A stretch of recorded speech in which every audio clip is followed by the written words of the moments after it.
Salam, selamat hari Minggu. Kita akan memulai kebaktian, tata kebaktian Minggu ke-14 sesudah Pentakosta, tanggal 6 September tahun 2020.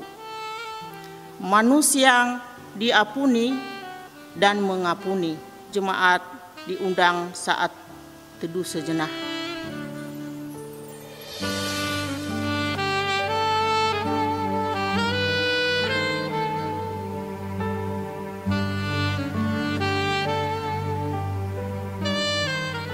Saat teduh selesai,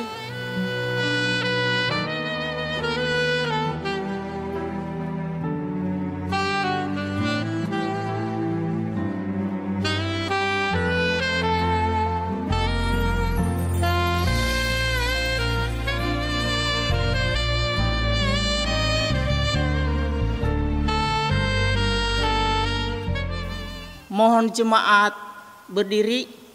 Kita akan bernyanyi dari KJ 8, Bagimu Tuhan nyanyianku.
Bapak, saudara-saudari, dalam minggu ke-14 sesudah Pentakosta kita mengingat bahwa pertolongan kita adalah dengan nama Tuhan yang memelihara kesetiaannya sampai selama-lamanya.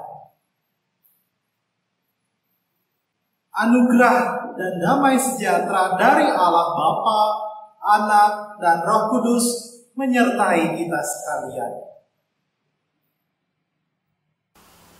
Nas pembimbing dalam kebaktian minggu ini diambil dari Yesaya 43 ayat 25. Akulah dia yang menghapus dosa pemberontakanmu oleh karena aku sendiri, dan aku tidak mengingat dosamu. Jemaat, kita bernyanyi dari PKJ 265, bukan karena upamu.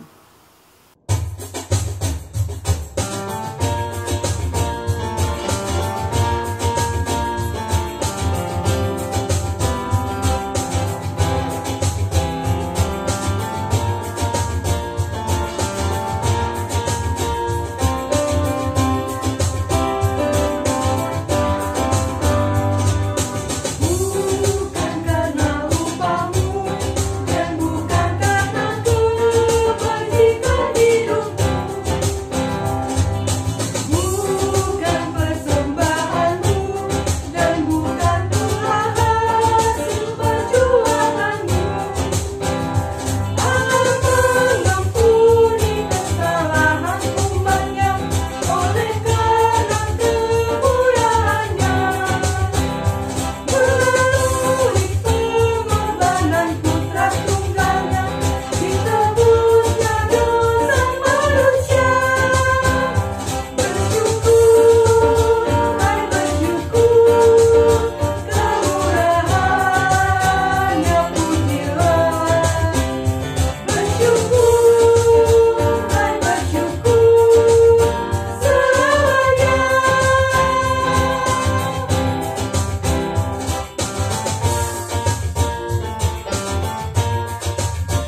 Mohon jemaat duduk kembali. Kita akan masuk di dalam doa syukur. Tuhan Allah yang Maha Baik, terima kasih atas segala cinta kasih dan penyertaan yang telah Engkau berikan kepada kami di sepanjang hari dan di sepanjang hidup kami tanpa henti. Kami sangat bersyukur bahwa Engkau selalu mencukupkan kami, baik dalam hal kesehatan, pendidikan, pekerjaan, hubungan keluarga, serta hubungan yang baik dengan sesama kami manusia, maupun dengan Tuhan. Terima kasih atas kebaikan-Mu. Terima kasih telah mengingat kami, walaupun terkadang kami berbuat salah dan dosa kepada Tuhan yang Maha Baik. Kami berdoa dan mengucap syukur. Amin. Kita akan mendengarkan hukum Allah.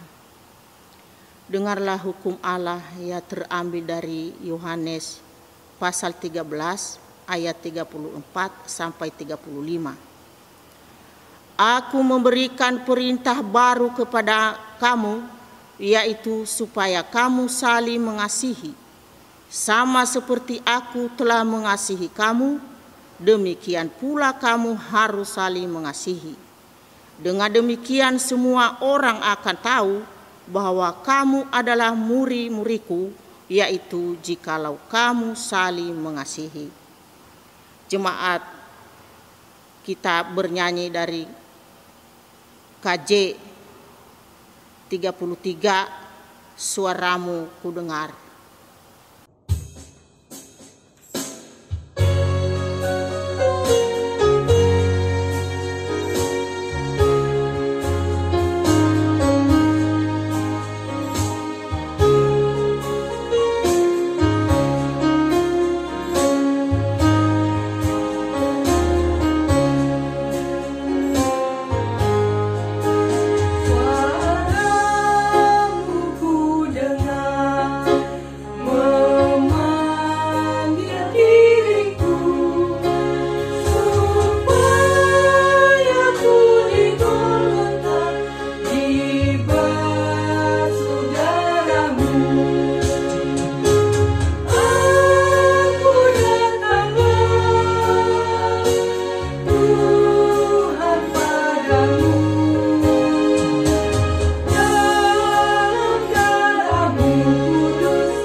Kita akan memasuki pengakuan dosa.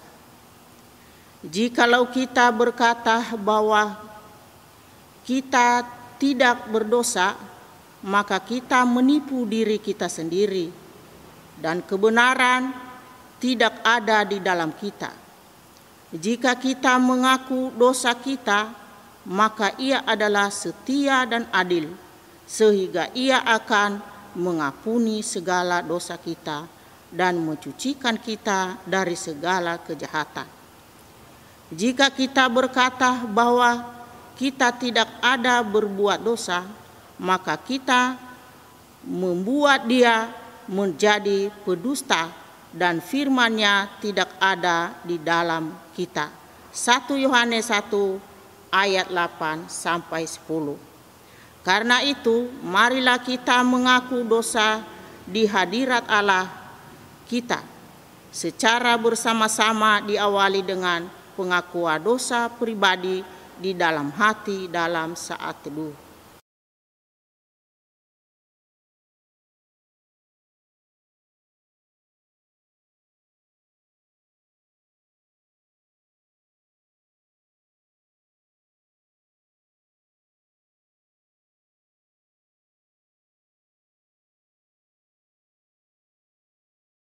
Saat teduh selesai, mari kita bersama-sama berdoa. Ya Tuhan, kami telah berbuat dosa terhadap-Mu. Kami telah berdosa terhadap sesama kami dalam pikiran, perkataan, dan perbuatan. Telah banyak kami menyimpang dari jalan-Mu yang benar. Ampuni dosa kami ya Tuhan. Kasihanilah kami ya Tuhan. Kasihanilah kami ya Kristus. Kasihanilah kami ya Tuhan. Amin. Jemaat, mari kita bernyanyi dari PKJ 39. Jikalau Tuhan tidak menebusku.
Ibu, Bapak, Saudara-saudari, di minggu ke-14 sudah Pentakosta. Bagi kita yang sudah mengaku dosa di hadirat Allah, maka dengarkanlah pemberitaan anugerah pengampunan yang terdapat dalam surat Kolose pasal 1 ayat 13 sampai ayat yang ke-14. Kolose pasal 1 ayat 13 sampai 14, demikianlah firman Tuhan. Ia telah melepaskan kita dari kuasa kegelapan dan memindahkan kita ke dalam kerajaan anaknya yang kekasih. Di dalam Dia kita memiliki penebusan kita, yaitu pengampunan dosa. Dalam nama Allah Bapa dan Anak dan Roh Kudus, kami beritakan kepada kita sekalian yang dengan tulus ikhlas mengaku dosa di hadirat Allah serta mencari keselamatannya hanya kepada Yesus Kristus, bahwa Allah mengampuni dosanya. Amin. Mari Ibu Bapak, Saudara-saudari yang terkasih, kita menyambut berita anugerah pengampunan dengan menyanyikan lagu Sejauh Timur dari Barat.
jemaat makin berdiri, kita akan bermazmur secara berbalasan.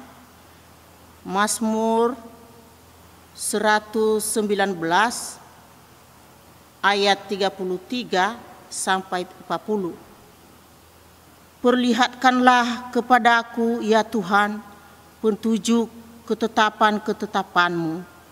Aku hendak memegangnya sampai saat terakhir. Buatlah aku mengerti, maka aku akan memegang Taurat-Mu. Aku hendak memeliharanya dengan segenap hati. Biarlah aku hidup menurut petunjuk perintah-perintah-Mu. Sebab aku menyukainya. Condokkanlah hatiku kepada peringatan-peringatan-Mu. Dan jangan kepada laba. Lalukanlah mataku daripada melihat hal yang hapa.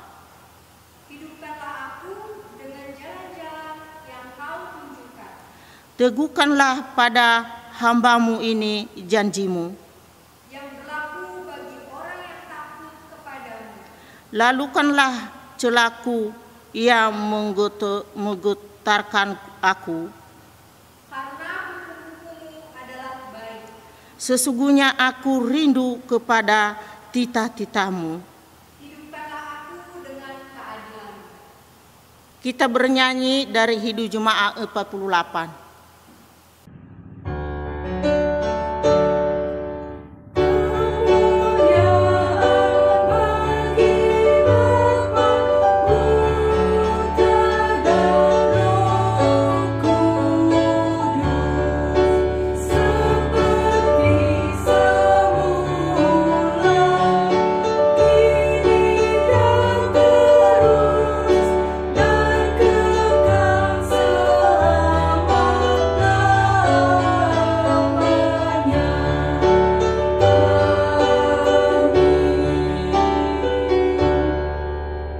Ibu, Bapak, saudara-saudari, dan anak-anak terkasih, di minggu ke-14 sesudah Pentakosta, kita memiliki dasar Alkitab yang terdapat di dalam Injil Tuhan Yesus menurut Matius pasal 18 ayat 21 sampai ayat 35. Matius pasal 18 ayat 21 sampai ayat 35 akan menjadi dasar firman Tuhan bagi kita sekalian.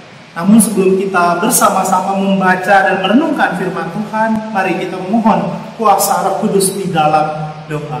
Kita bersatu dalam doa. Ya Allah yang Maha Pengasih, Allah yang telah menyelamatkan kami melalui perantara Tuhan kami Yesus Kristus, dan Allah di dalam kuat dan kuasa Roh Kudus tidak pernah meninggalkan kami, ya Allah. Kami tahu dalam adaptasi kebiasaan baru ini, ya Allah, terlebih akibat dampak dari COVID-19, ya Allah, mungkin ada berbagai ketegangan secara ekonomi, terlebih secara psikologi. Ada konflik, ada mungkin di antara kami yang marah, mungkin punya dendam, dan kami mau kembali belajar, ya Allah, sebagai manusia yang diampuni dan mengampuni. Kami juga mau Tuhan ingatkan dan Tuhan pakai agar kami yang sudah Engkau ampuni dimampukan untuk dapat memampukan orang lain juga, saling memaafkan, saling mengampuni, Allah. Kami mohon, ya Allah, kalaupun dalam berbagai keterbatasan hamba-Mu, baik alat media kami secara daring ini, Allah, pribadi lepas pribadi, kiranya dapat menjadi sumber peneguhan dan kami memperoleh berkat dari Tuhan, dan kami terus percaya Tuhan tidak pernah meninggalkan kami. Ke dalam nama Tuhan Yesus kami telah berdoa dan mengucap syukur. Haleluya, amin. Mari Ibu, Bapak, saudara-saudari, dan anak terkasih, Matius pasal 18 ayat 21 sampai ayat 35. Matius pasal 18 ayat 21 sampai ayat 35, di mana Lembaga Alkitab Indonesia memberikan judul perumpamaan tentang pengampunan. Demikian firman Tuhan. Kemudian datanglah Petrus dan berkata kepada Yesus, "Tuhan, sampai berapa kali aku harus mengampuni saudaraku jika ia berbuat dosa terhadap aku? Sampai 7 kali?" Yesus berkata kepadanya, "Bukan, aku berkata kepadamu, bukan sampai 7 kali, melainkan sampai 70 kali 7. Sebab hal kerajaan surga seumpama seorang raja yang hendak mengadakan perhitungan dengan hamba-hambanya. Setelah ia mulai mengadakan perhitungan itu, dihadapkanlah kepadanya seorang yang berhutang 10.000 talenta. Tetapi karena orang itu tidak mampu melunaskan hutangnya, raja itu memerintahkan supaya ia dijual beserta anak, istrinya, dan segala miliknya untuk pembayaran hutangnya. Maka sujudlah hamba itu menyembah dia, katanya, 'Sabarlah dahulu, segala hutangku akan kulunaskan.' Lalu tergeraklah hati raja itu oleh belas kasihan akan hamba itu, sehingga ia membebaskannya dan menghapus hutangnya. Tetapi ketika hamba itu keluar, ia bertemu dengan seorang hamba lain yang berhutang 100 dinar kepadanya. Ia menangkap dan mencekik kawannya itu, katanya, 'Bayar hutangmu.' Maka sujudlah kawannya itu dan memohon kepadanya, 'Sabarlah dahulu, hutangku itu akan kulunaskan.' Tetapi ia menolak dan menyerahkan kawannya itu ke dalam penjara sampai dilunaskannya hutangnya. Melihat itu, kawan-kawannya yang lain sangat sedih, lalu menyampaikan segala yang terjadi kepada tuan mereka. Raja itu memanggil orang itu dan berkata kepadanya, 'Hai hamba yang jahat, seluruh hutangmu telah kuhapuskan karena engkau memohonkannya kepadaku. Bukankah engkau pun harus mengasihi kawanmu seperti aku telah mengasihi engkau?' Maka marahlah tuannya itu dan menyerahkannya kepada algojo-algojo sampai ia melunaskan seluruh hutangnya. Maka Bapakku yang di surga akan berbuat demikian juga terhadap kamu apabila kamu masing-masing tidak mengampuni saudaramu dengan segenap hati. Ibu, bapak, saudara-saudari, bagi kita yang dikatakan berbahagia ialah kita yang tidak hanya membaca, yang tidak hanya mendengarkan, namun melakukan firman Tuhan di dalam kehidupan kita sehari-hari. Haleluya.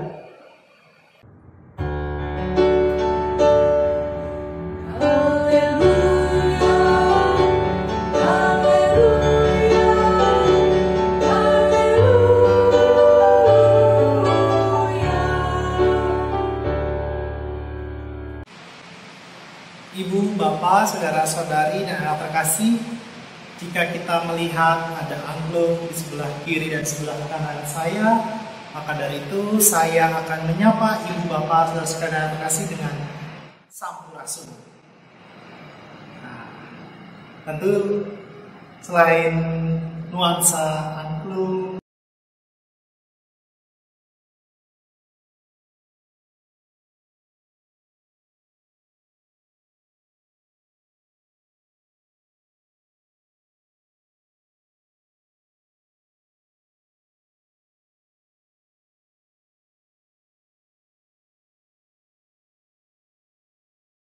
yang lalu dan pokok-pokok doa ibu bapak saudara sekalian yang terkasih secara pribadi yang membicarakan atau berisi tentang program Living Karis di kantor Sinode di Bandung. Nah, apa kaitannya dengan nuansa seperti ini? Tentu ibu bapak saudara sekalian yang terkasih mengetahui saat ini sedang adaptasi dari kebiasaan baru dan setiap orang diundang untuk tetap memenuhi protokol kesehatan dan paling utama membatasi diri dengan aktivitas di luar ruangan ataupun berjumpa dengan orang banyak. Dan ini menjadi salah satu sebab makanya tidak dilakukan shopping atau rekaman di gedung gereja GKP Jatiasi. Dan kiranya ini juga bagian dari ibu bapak saudara sekalian kemudian mengampuni. Seperti tema kita di minggu ke-14 sudah Pentakosta, manusia yang diampuni dan mengampuni. Kita bersama-sama saling mengetahui kondisi saat ini, baik karena adaptasi kebiasaan baru atau adanya program yang sedang dilakukan oleh saya sebagai vikaris. Nah, itu kaitan dengan nuansa dan tema kita yang berbicara manusia yang diampuni dan mengampuni. Kita sama-sama saling mengampuni. Nah, tapi kan itu bukan posisi yang mungkin secara pribadi, lepas pribadi, memiliki kesulitan untuk kemudian memilih mengampuni orang lain. Maksudnya apa? Dalam kehidupan sehari-hari tentu kita pernah sulit mengampuni kepada orang lain. Mungkin kepada suami atau istri atau anak-anak, keluarga besar atau bahkan tetangga, atau dalam kehidupan berjemaat. Di GKP Jatiasi mungkin ada posisi di mana sulit untuk kemudian mengampuni orang lain. Posisi itu silakan kita bayangkan bersama. Apa sih yang buat kita sulit untuk kemudian mengampuni? Lalu kenapa di minggu ke-11, minggu ke-14 sesudah Pentakosta, di minggu 14 sudah Pentakosta kita diajak untuk menjadi pribadi lepas pribadi yang terus menjadi manusia yang diampuni dan mengampuni. Khususnya dalam bacaan kita juga ada pertanyaan yang diuntai, yang diberikan kepada guru dari Petrus kepada Tuhan kita Yesus Kristus. Petrus bertanya kepada gurunya, Tuhan, sampai berapa kali aku harus mengampuni saudaraku jika ia berbuat dosa terhadap aku? Sampai 7 kali? Nah, kira-kira ini gambaran di mana seorang bernama Petrus bertanya kepada gurunya, Tuhan kita Yesus Kristus. Guru, kalau kita coba sederhanakan, guru, berapa kali saya harus mengampuni saudara saya, misalkan seperti itu? 7 kali cukup.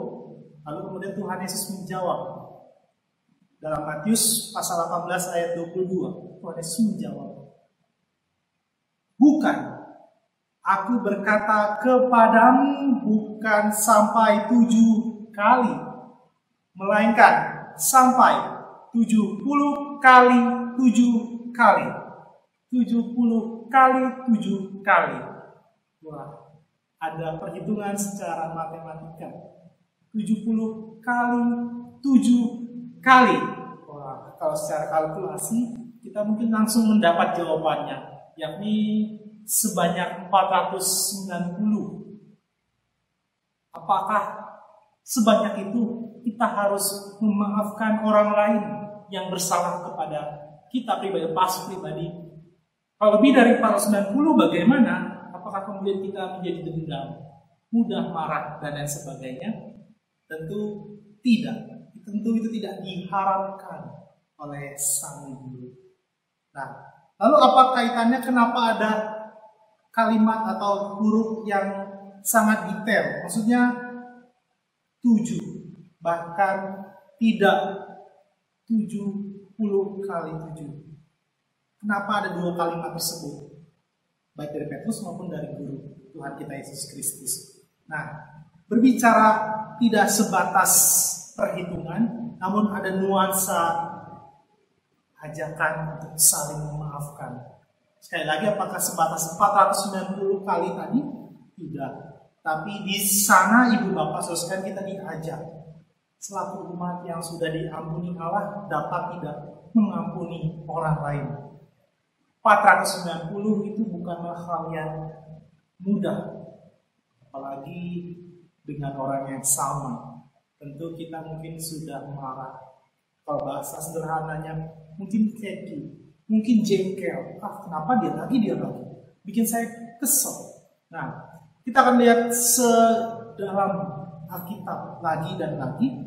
Khususnya kalau kita bandingkan bacaan kita, Matius pasal 18 ayat 22. Matius pasal 18 ayat 22 dengan kitab Kejadian pasal 4 ayat 24. Tadi ada kata 70 kali 7. Ternyata kalau di bacaan kita, kitab Kejadian pasal 4 ayat 24 dikatakan, sebab jika kain harus dibalas 7 kali lipat, maka Lamek 77 kali lipat.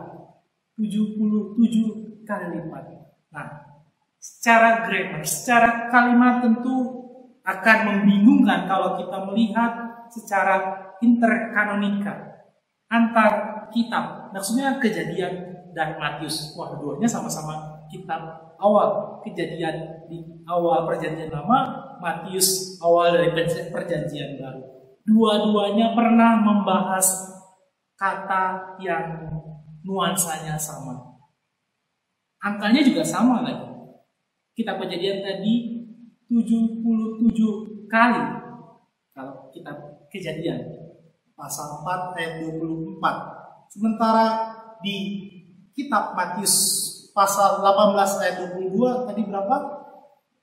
70 kali 7 kali. Wah, apa sih pemaknaannya? Nah, apakah sebatas tadi angka saja? Nah, Ibu Bapak Saudara sekalian yang terkasih, kata atau angka yang disebutkan baik dari Petrus maupun Tuhan Yesus maupun tradisi orang Israel kuno, baik dari kitab Kejadian khususnya, adalah suatu tradisi yang menunjukkan kesempurnaan. Maksudnya apa kesempurnaan? Kita akan lihat secara khusus di dalam kitab tadi, kitab Kejadian, dan kita baca sekarang dengan kitab Matius. Khususnya di dalam kitab Kejadian, angka 7 seperti yang sudah kita ketahui bahwa Allah menciptakan alam semesta beserta segala ciptaan lainnya membutuhkan hari 6 hari lamanya. Dan pada hari ke-7 ia beristirahat. Ibu Bapak, saudara sekalian terkasih dapat membacanya dalam kitab Kejadian pasal 20 ayat 8 sampai ayat 11, di mana Allah kemudian beristirahat. Kitab Keluaran pasal 20 ayat 8 sampai 11, di hari ke-7 Allah beristirahat. Jadi angka 7 berbicara apa? Kesempurnaan. Itu dalam kitab Kejadian. Tapi lebih lanjut lagi, Ibu Bapak saudara sekalian yang terkasih, angka 7 juga memiliki pemaknaan yang sangat-sangat dalam. Maksudnya apa? Dalam tradisi Israel kuno, Khususnya ada hari raya atau dikenal dengan hari pembebasan total bagi mereka yang menjadi budak, bagi mereka yang menjadi hamba. Mereka dibebaskan sesudah mereka melakukan aktivitas menjadi tadi budak. Selama 7 hari mereka harus kerja 7 hari dalam 7 tahun. Jadi 7 kali 7 sama dengan 49 tahun. Dan di tahun ke-50 orang Israel kuno membebaskan para budak-budaknya, para hambanya, bahkan setiap hutang-hutang mereka. Atau tradisi itu dikenal sebagai tahun Yobel. Di tahun Yobel itu ada pembebasan. Jadi ibu bapak saudara sekalian terkasih, berbicara manusia yang diampuni dan mengampuni ada dalam kerangka yang sangat panjang dan dalam. Tradisi Israel kuno dan bahkan lebih jauh lagi penciptaan alam semesta. Allah beristirahat pada hari yang ke-7. Dan di tahun 49 setiap orang yang sudah bekerja harus beristirahat juga di tahun ke-50-nya. Semenjak mereka bekerja dari tahun 0 sampai 49, mereka kerja dan kerja. Kemudian baru di tahun ke-50 mereka bebas. Dalam bahasa ekonomi, mereka sudah dapat membayar hutang dari mereka kepada tuan-tuannya. Jadi ada 2 tradisi, baik penciptaan maupun tradisi Yobel atau tahun Yobel tadi, kita memaknai pergumulan atau rasa ketika seseorang diampuni itu karena apa? Karena mengalami penciptaan, karena mengalami pembebasan total. Pembebasan total dalam hal apa? Dilayakkan oleh apa Tuhan? Apa karena kita punya hutang? Tidak, ibu bapak sekalian dan anak kasih, betul, kita memang kalau punya hutang secara dosa kepada Allah, namun yang paling utama karena kasih Allah saja makanya dosa kita dapat diampuni. Nah, ibu bapak sekalian terkasih, kalau kita melihat lebih lanjut lagi, kalau 490 mungkin enak kalau orangnya banyak, tapi kalau cuma 1 orang pasti akan menjadi sulit, akan menjadi berat untuk kemudian kita mengampuni orang lain. Nah, kemudian ibu bapak sekalian, secara khusus kita melihat lebih dalam lagi bagaimana beratnya untuk seseorang dapat mengampuni orang lain itu kita lihat di mana ketika Tuhan Yesus memberikan ilustrasi kepada Petrus. Ilustrasi itu kita lihat dan baca dari Matius pasal 18 ayat 24 sampai selanjutnya. Di ayat 24, setelah Yesus merespon Petrus, setelah Tuhan kita menjawab pertanyaan Petrus, tadi Petrus bertanya pada guru, apakah cukup 7? Tidak, tapi 70 kali 7. Nah, itu merupakan suatu ilustrasi yang kemudian diberikan oleh Tuhan kita Yesus Kristus. Diceritakan dalam Alkitab, bacaan kita, ada seorang hamba yang memiliki hutang kepada seorang raja atau seorang tuan. Hutang itu sudah, kalau bahasa kita saat ini, mungkin sudah jatuh tempo, sehingga tuan atau raja itu kemudian bertanya kepada hamba tersebut, kapan kamu dapat membayar hutang? Kemudian hamba tersebut bilang, oh boleh tidak, nanti dulu. Kemudian sang raja berujar, kalau begitu, kalau kamu tidak mampu melunasi hutang kamu sebanyak 10.000 talenta itu, mari kamu berikan dirimu, istrimu, anak-anakmu dan segala hal yang kamu miliki untuk kemudian dapat melunasi hutangmu. Kemudian ibu bapak saudara sekalian, kembali lagi ada negosiasi dari hamba. Hamba bilang, aku tidak mampu, aku tidak cukup untuk bisa melunasi hutang tersebut. Dan kemudian raja dengan hati yang penuh belas kasih dan mau mengampuni, dilunaskan hutang dari hamba tersebut. Ibu bapak, saudara sekalian yang terkasih, tadi seorang hamba itu berhutang 10.000 talenta. Dalam perjanjian baru, 1 talenta itu sama dengan 10.000 dinar. Dan 1 dinar sama dengan upah kerja 1 hari orang Yahudi pada saat bacaan firman Tuhan. Jika kita hitung-hitung, sang hamba itu tadi memiliki hutang sebanyak 10.000 talenta kali 10.000 dinar, artinya dia memiliki hutang sebesar 100 juta dinar. 100 juta dinar artinya sang hamba tersebut yang memiliki hutang 10.000 talenta itu harus bekerja sebanyak 273 tahun. Maksudnya apa tadi? Kalau 1 talenta itu sampai dengan 10.000 dinar, dan 1 dinar itu berharga 1 upah kerja 1 hari, maka kalau dikalkulasikan 10.000 talenta yang dihutangkan seorang hamba kepada raja harus membayar dengan upah harian selama 273 tahun. Waktu yang sangat panjang dan akan tidak mungkin dapat melunasinya. Nah, kalau kita bertanya berapa sih 10.000 talenta itu, kita akan mencoba mengkalkulasikan dengan nilai rupiah pada zaman ini. Nah, kalau kita sederhanakan, berapa sih 10.000 talenta itu? Nah, kira-kira ibu bapak saudara, 10.000 talenta itu bernilai 2,7 triliun rupiah pada saat ini. Atau kalau dikalkulasikan dengan upah harian seorang pekerja, khususnya di Bandung, saya pernah mengetahui bahwa pekerja keamanan memiliki upah senilai Rp90.000 12 jam bekerja. Kemudian Rp90.000 itu setengah dari dirham, dan dirham itu kembali ke dinar. Artinya 10.000 talenta itu bernilai berapa kalau dikalkulasikannya?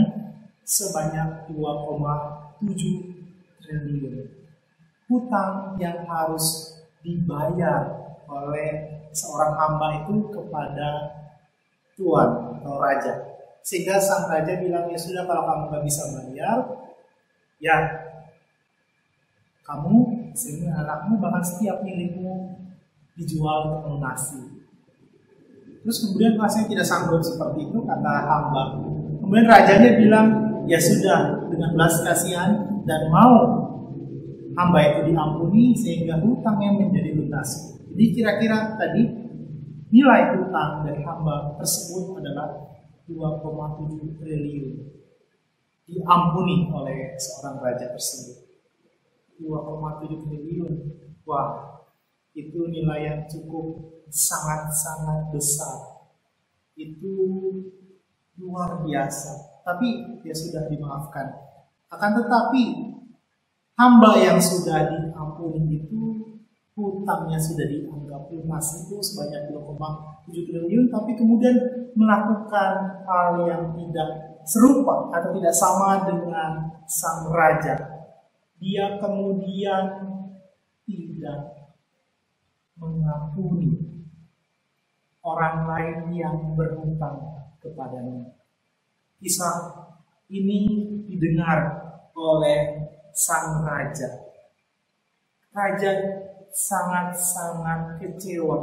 Raja sangat marah. Sehingga kemudian hutangnya kembali dihitung. Kemudian bahkan sang tua tuh, ibu bapak sekalian berkata, hai hamba yang jahat, seluruh hutangmu telah kuhapuskan. karena engkau memohonkannya kepadaku. Bukankah engkau pun harus mengasihi kawanmu seperti aku telah mengasihimu? Itu kekecewaan dari sang tuan atau raja dalam ilustrasi yang diberikan oleh Tuhan Yesus. Dia kecewa. Kenapa sang hamba itu memberi perhitungan, menagih hutang atau piutang kepada seorang temannya. Nah, temannya ternyata itu memiliki hutang yang cukup besar.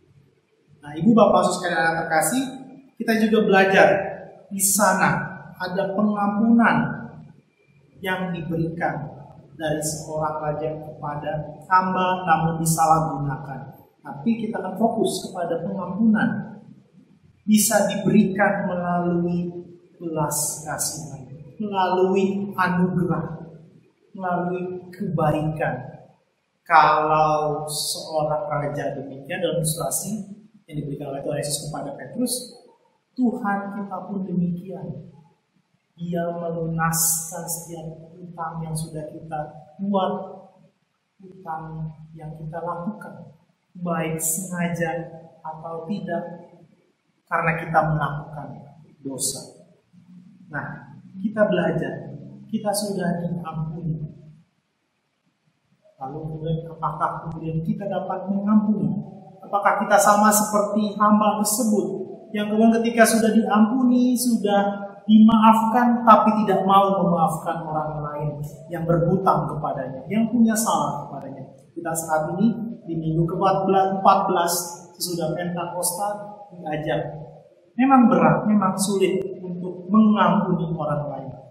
Tapi karena Allah lebih dahulu mengampuni kita, makanya dari itu kita diajak untuk dapat mau mengampuni orang lain. Nah, Ibu Bapak Saudara sekalian, juga kita melihat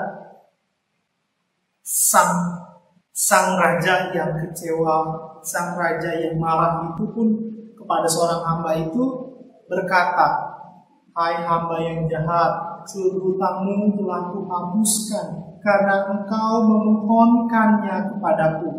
Bukankah engkau pun harus mengasihi kawanmu seperti aku telah mengasihi engkau?" Kasih yang diberikan sang raja atau hamba Tuhan itu kepada hamba kemudian disalahgunakan.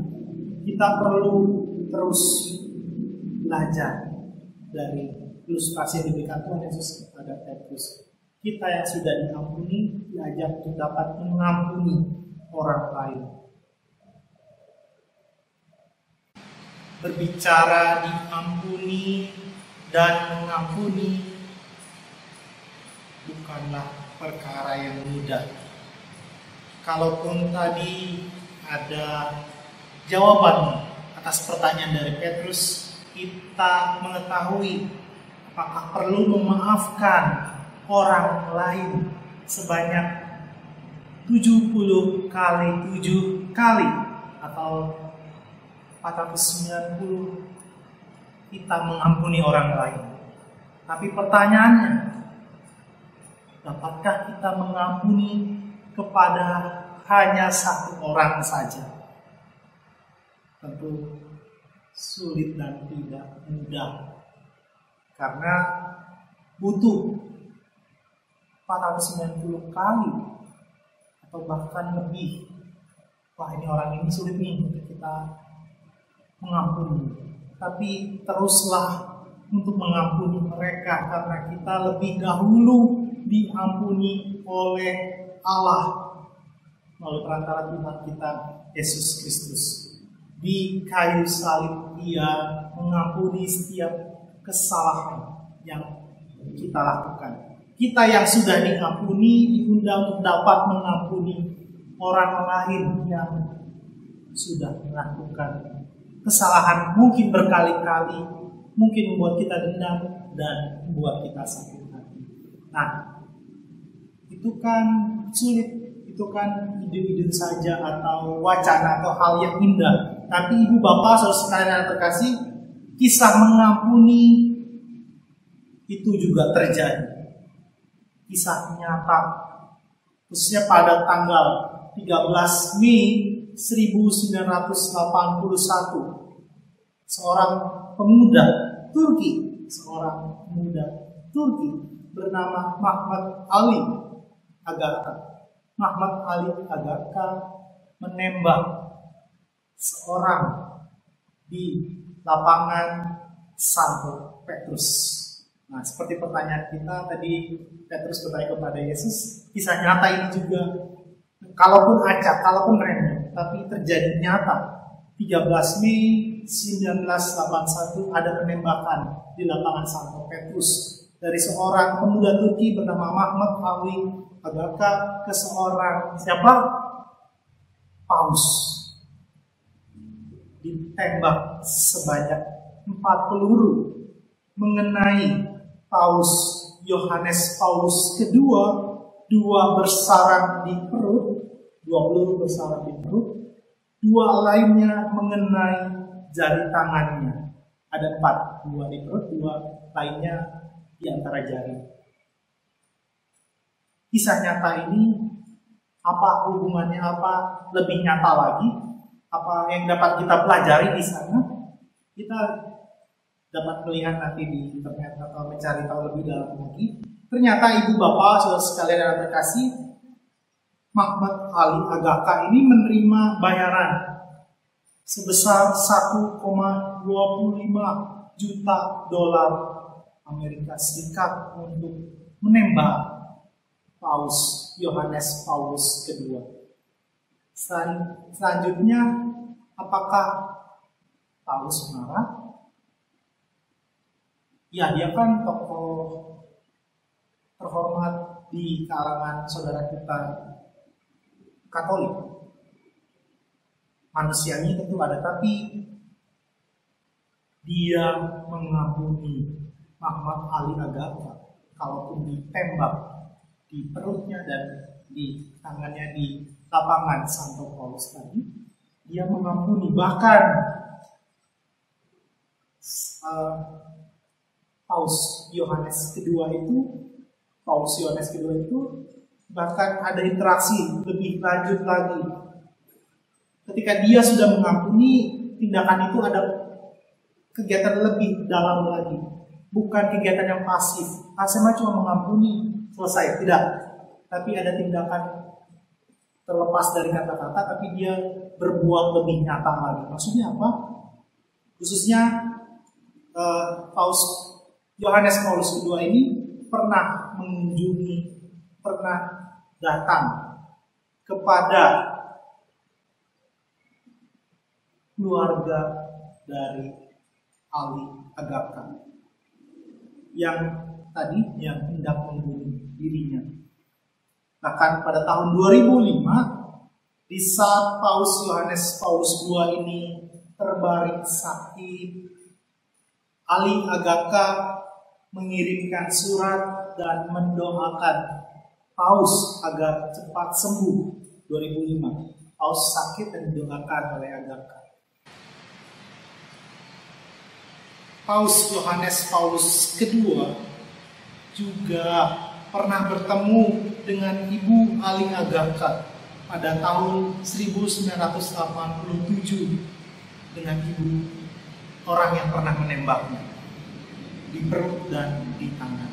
Tidak hanya itu, kemudian 1 dekade Paus kedua itu mengunjungi kakaknya bernama Moisin Agaka. Paus Yohanes II yang mengampuni itu tidak hanya sebatas kata-kata, namun ada tindakan yang lanjut lagi dan lagi.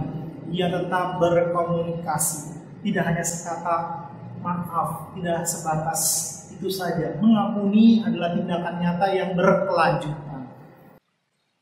Pada 27 Desember 2014, Ali Agaka mengunjungi makam Paulus kedua dan meletakkan karangan bunga.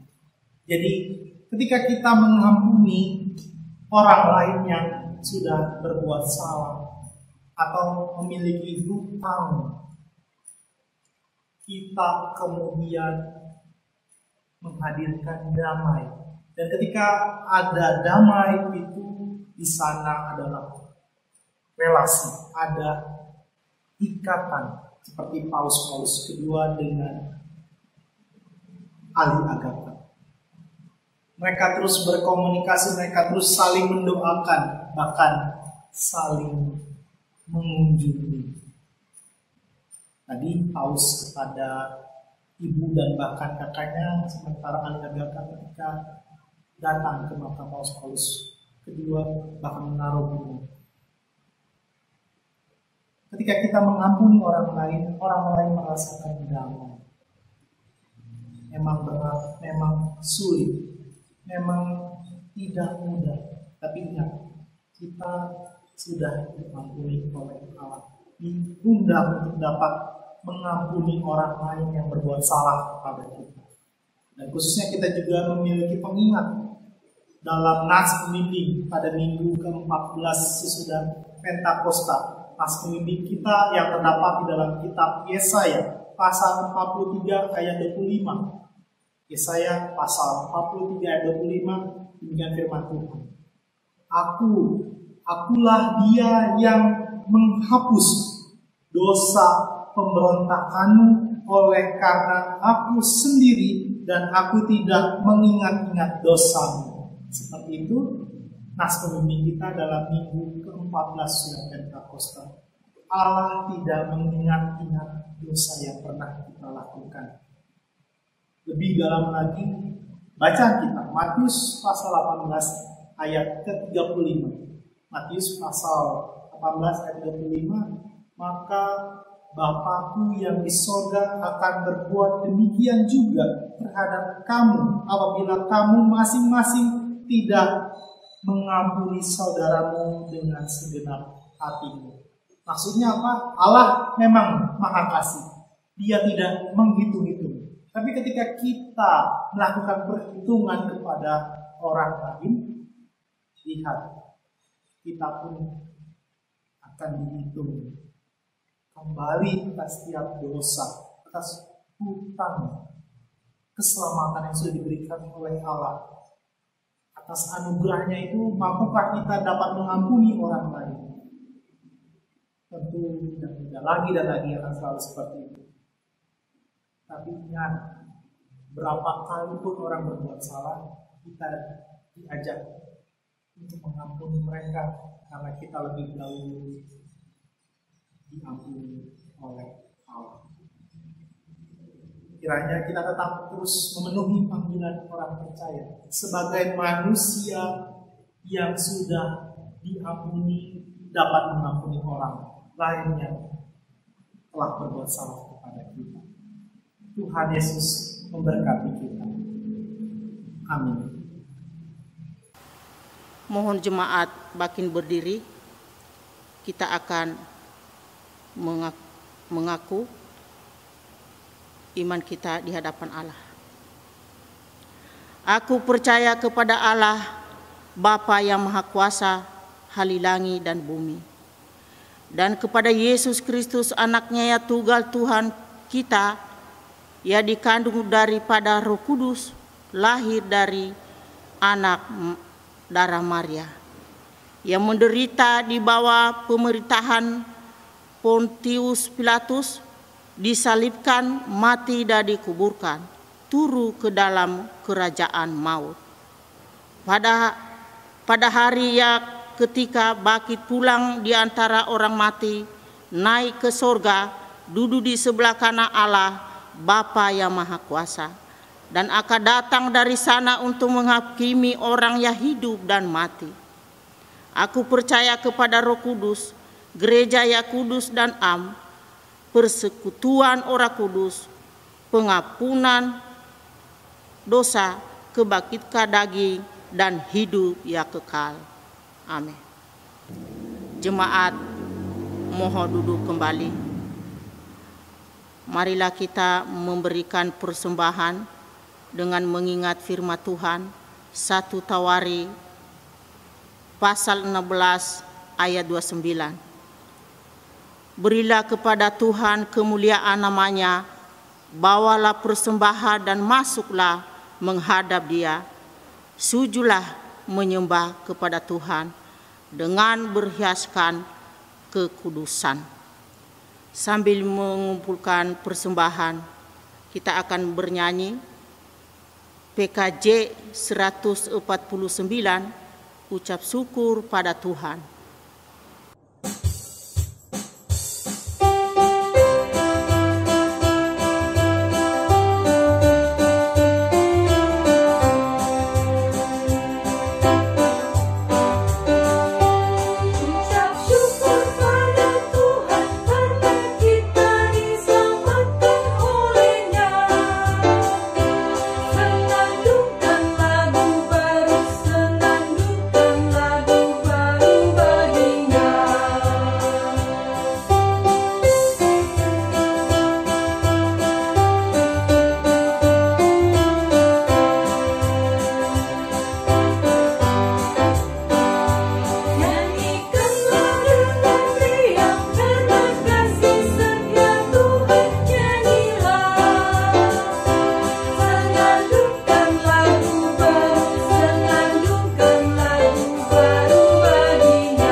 Jemaat mohon berdiri, doa persembahan. Mari kita berdoa. Ya Allah yang maha baik, Engkau melimpahkan berkat dan anugerah dalam kehidupan kami setiap saat. Kami bersuka cita sebab dengan ketulusan hati kami dapat memberikan persembahan ini sebagai satu persekutuan yang beribadah kepadamu. Melalui anak-Mu Yesus Kristus, kami boleh mengalami kasih dan pengampunan-Mu yang menyelamatkan. Kini kami menyerahkan persembahan ini ke dalam pemeliharaan-Mu, ya Bapa, untuk memperluas pekerjaan dan pelayanan gereja-Mu agar berkenan bagi-Mu dan menjadi berkat demi keadilan dan kesejahteraan sesama manusia. Dalam nama Tuhan Yesus, sumber hidup, kami berdoa. Amin. Silakan duduk kembali. Kita akan membaca warta jemaat bersama-sama.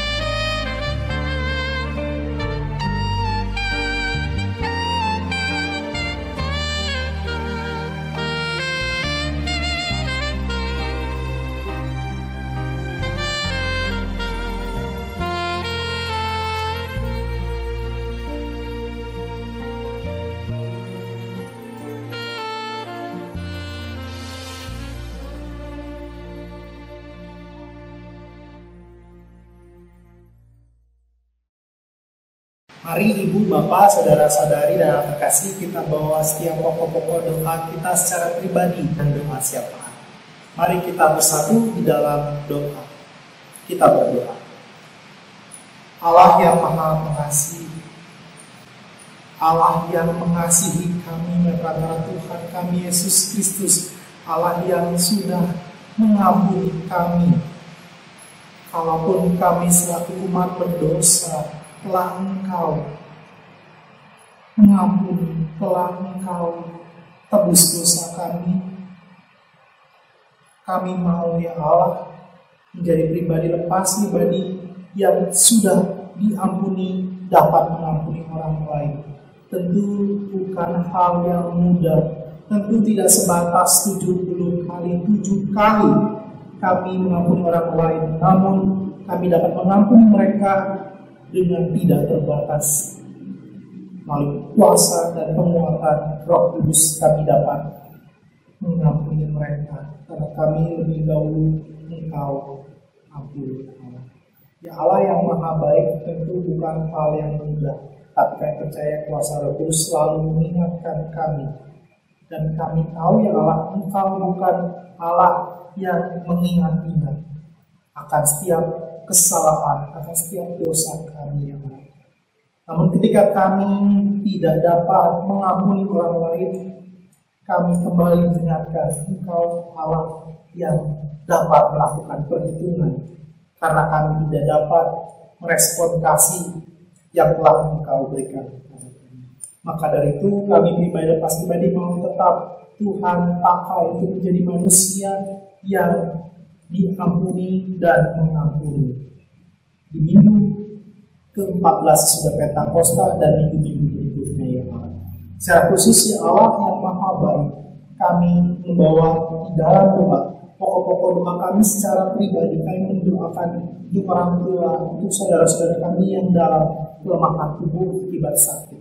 Kami mendukung dalam doa ya Allah untuk Bapak Richard Manulang, Bapak Magnus Yanturi, Bapak Kamsan Sitorus, Bapak Jakoter Nadia, Ibu Dorce dan Rohnya. Tuhan, Kau berkati baik proses obat-obatan, baik medical check up ataupun terapinya yang Allah pribadi Tuhan berkati. Terlebih iman pengharapan dari keluarga mereka yang Allah tak berpasrah kepada Engkau Allah yang maha baik.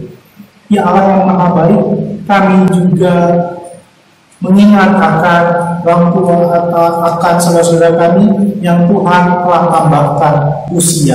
Kami mendukung dalam doa untuk Bapak Mulia Putra Girsang, untuk Saudari Ria Astuti Nainggolan, untuk Ibu Surati, untuk Saudara Brilian Ayu Septianus, Ibu E.M.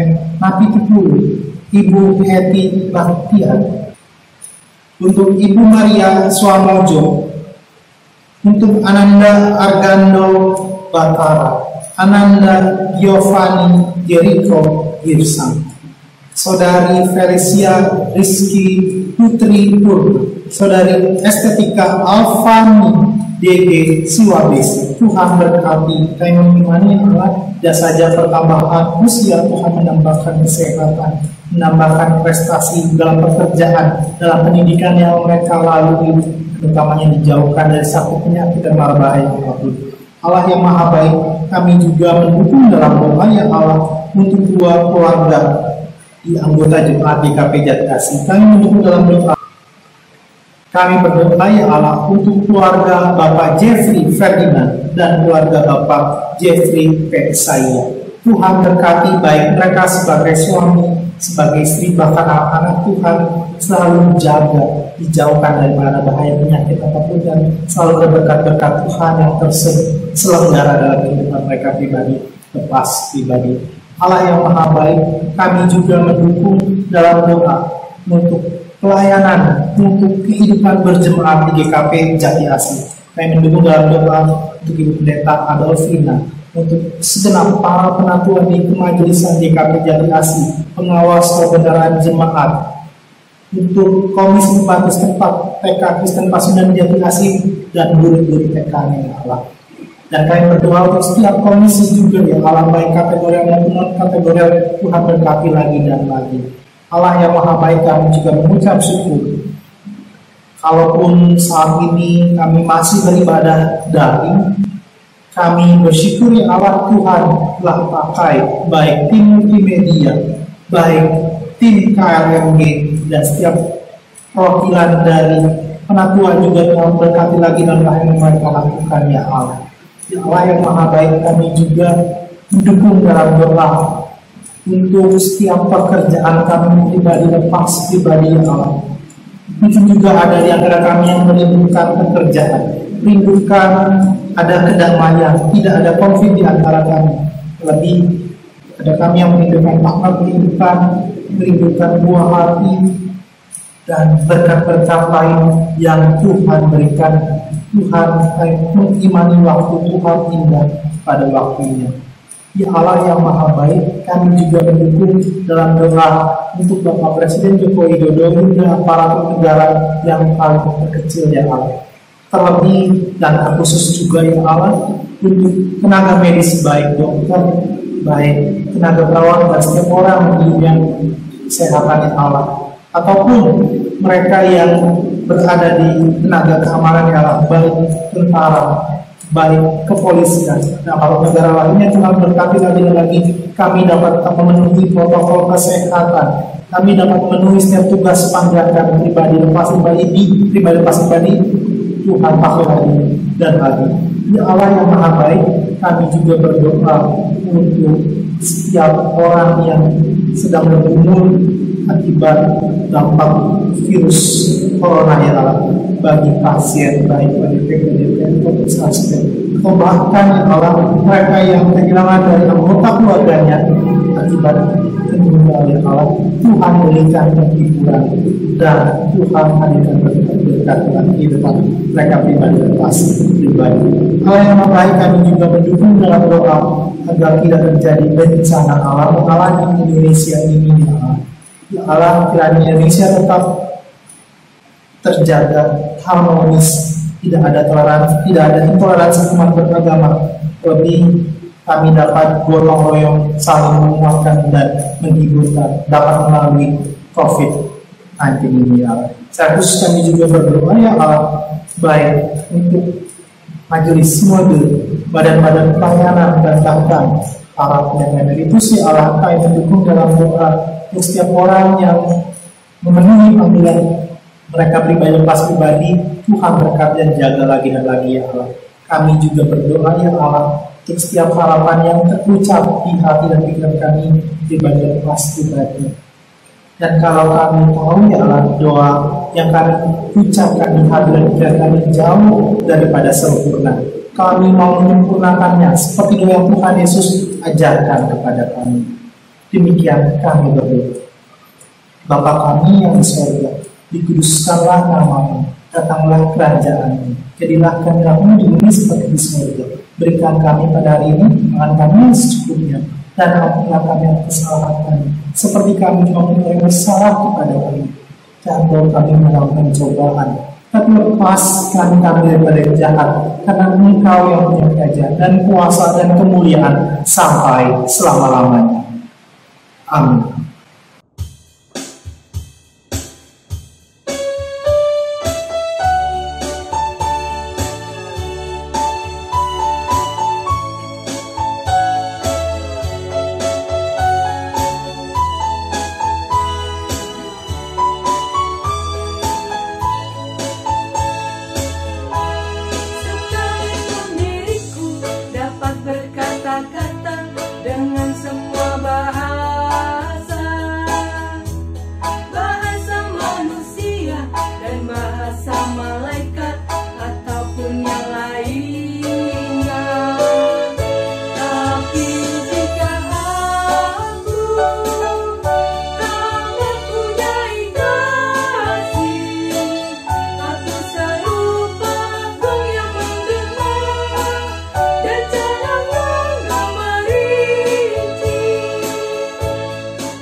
Dengan tetap sikap berdiri dan dalam kondisi siap, kita akan mendengarkan pengutusan dan berkat.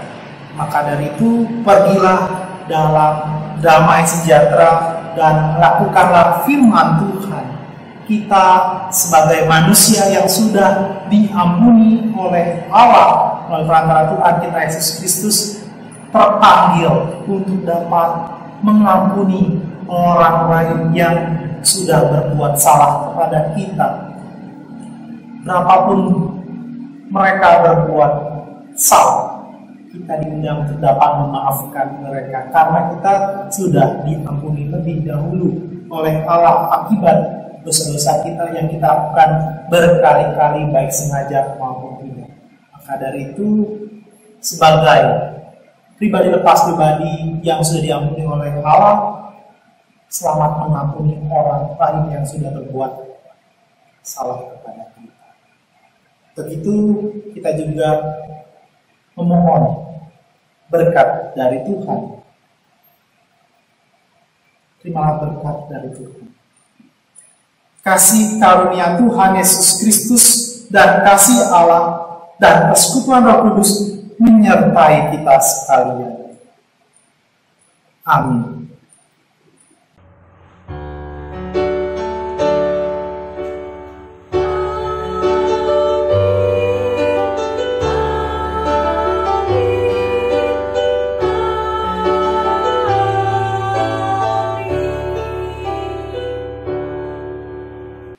Ibu, Bapak, saudara sekalian, dan terkasih, selamat mengambil saat teduh